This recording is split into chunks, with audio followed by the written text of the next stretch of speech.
അപസ്മാരത്തെ മാനസിക രോഗമായോ പ്രേതബാധയായോ കണ്ടിരുന്ന പഴയ കാലഘട്ടത്തെ അപേക്ഷിച്ച് ചികിത്സിച്ച് ഭേദമാക്കാൻ കഴിയുന്ന തലച്ചോറിനെ ബാധിക്കുന്ന തകരാറാണ് അപസ്മാരം എന്ന തിരിച്ചറിവ് സമൂഹം നേടിയിട്ടുണ്ട്.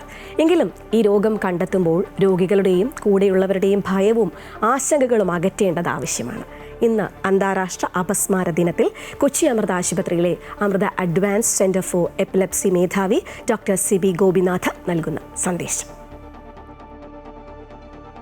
ഞാൻ doctor Sibi Gopinath, Amrita advance centre for epilepsy മേധാവിയാണ്. ഇന്ന് വേൾഡ് എപ്പിലെപ്സി ഡേ. നമുക്കറിയാം, അപസ്മാരം ഒരു മാനസിക രോഗമോ പ്രേതബാധയോ പകർച്ചവ്യാധിയോ അല്ല. അതുകൊണ്ട് ഭയപ്പെടേണ്ടതുമില്ല.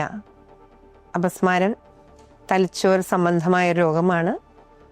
അപസ്മാരത്തിന് എപ്പിലെപ്സി എന്നോ ഫിറ്റ്സ്, ചുഴലി അങ്ങനെ പല നാമങ്ങളിലും ആളുകൾ മനസ്സിലാക്കുന്നു. ഭയപ്പെടേണ്ടതില്ല എന്ന് പറയുന്നതിന് കാരണം മിക്കവാറും രോഗികളിൽ ചികിത്സ കൊണ്ട് ഫലമുണ്ടാക്കാവുന്ന ഒരു രോഗമാണ് അപസ്മാരം. 70% രോഗികളിലും മരുന്ന് ഫലപ്രദമാണ്. ബാക്കി അപസ്മാര രോഗികൾ നിരാശപ്പെടേണ്ടതില്ല. കാരണം നൂതനമായ ചികിത്സാ രീതികൾ ഇന്ന് ലഭ്യമാണ്.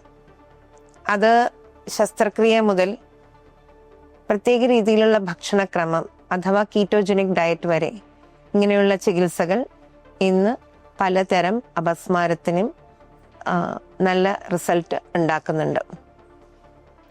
ശരിയായ ചികിത്സ കൊണ്ട് അപസ്മാര രോഗികൾക്ക് പഠിക്കുവാനും ജോലി ചെയ്യുവാനും കുടുംബജീവിതം നയിക്കുവാനും സന്തോഷവും അർത്ഥവത്തുമായ ഒരു ജീവിതം നയിക്കുവാനും സാധിക്കുന്നു.